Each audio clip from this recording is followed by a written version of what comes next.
You want the good news or you want the bad news? The bad news is you still haven't been drafted. The good news, 5 quarterbacks in NFL history drafted in the second round have gone on to win NFL MVP or the Super Bowl, including your most recent in Jalen Hurts. Maybe the carrot currently dangling out in front of Shedeur Sanders. We all didn't expect this, of course, but I feel like with God, anything possible, everything possible. I don't feel like this happened, for no reason. All this is, of course, fuel to the fire. And under no circumstance, we all know this shouldn't have happened. But we understand we're on the bigger and better things. Tomorrow's the day. We're going to be happy regardless. Legendary.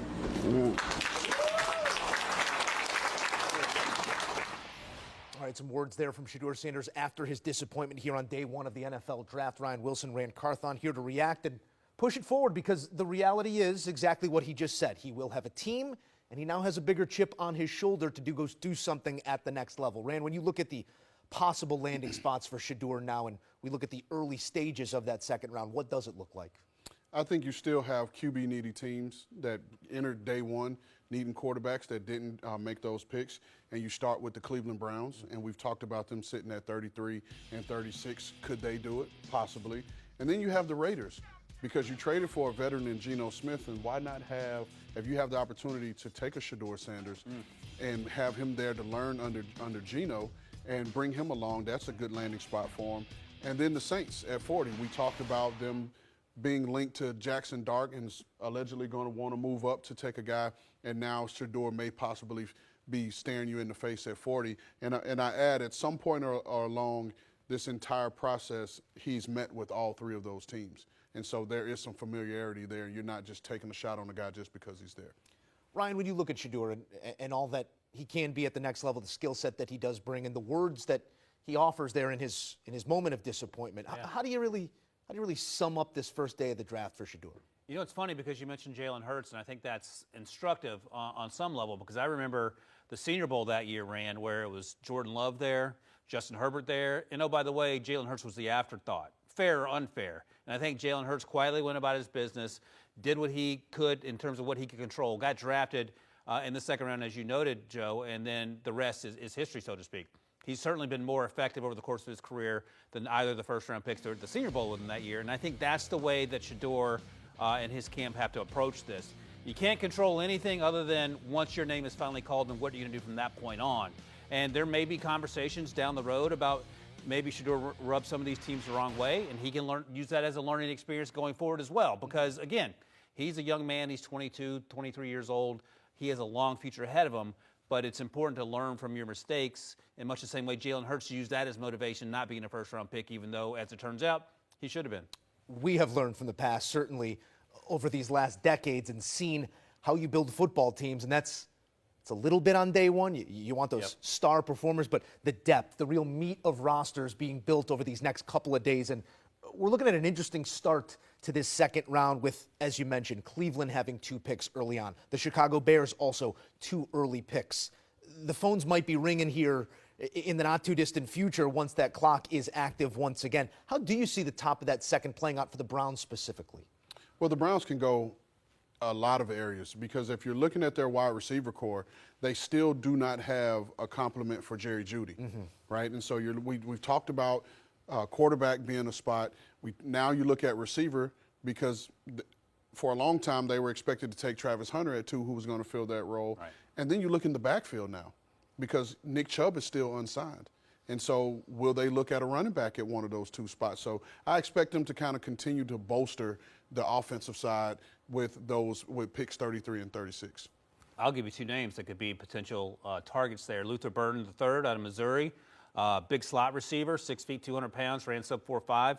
Really good in 2023. Quarterback situation was suspect because of injuries last year. And then Trey Henderson, who I thought had a chance to sneak into the back of the first round, the Ohio State running back, who can certainly run. We know what he can do there, but he will block, and he's an asset in the pass game.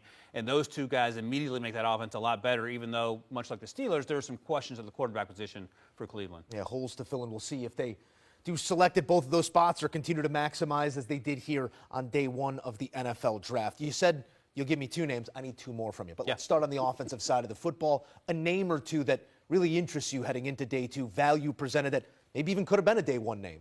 Yeah, so offensive side, let's see here. Shador is obviously still out there. We've talked about him. Luther Burden is next on my big board. And then I'll mention offensive lineman, Arante Ursary. We haven't spent a lot of time talking about him, the Minnesota left tackle.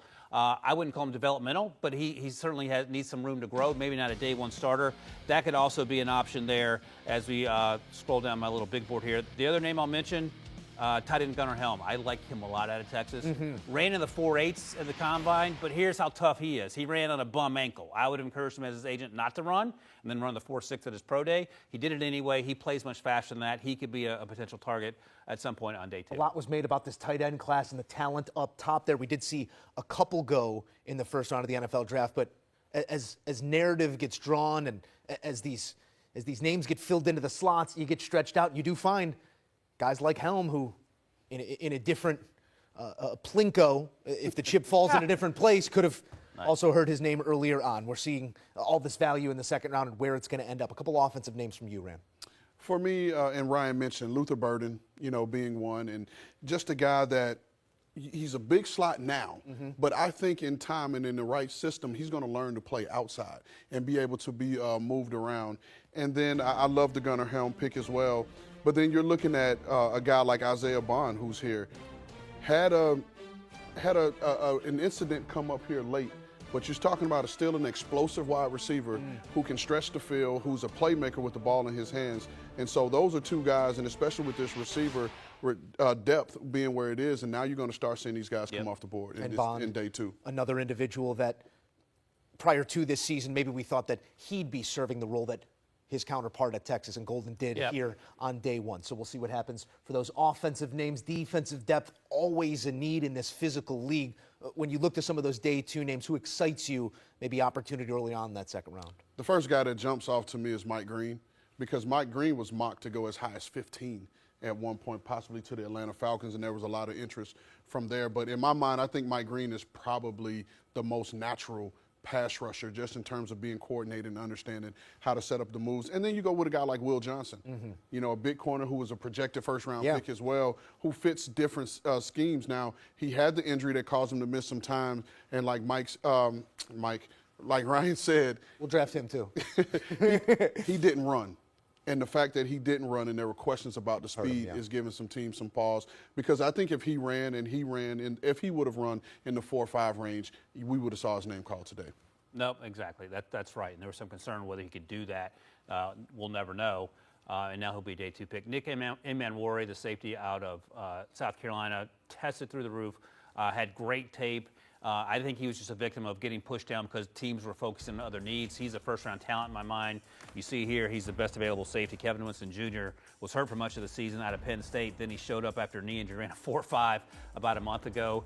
He mentioned Will Johnson did. You also have Suvone Revel. You have Benjamin Morrison out of Notre Dame, who had the injury history. Trey Amos out of Ole Miss. Jackson Dart described him as the best cornerback he faced in the SEC, his teammate for the Rebs. So there's going to be a run, it feels like, on cornerbacks, because after the next 5 or 6 cornerbacks, there may be a gap before we see the next group off the board, probably late day 2, early day 3. I want to talk about great tape. Ryan Wilson, Rand Carthon, doing it here all night long on CBS Sports HQ. Gentlemen, we thank you. We do know the work is not done yet for these fellas. Join them for in-depth conversations all weekend long, including a breakdown of the first round on With the First Pick.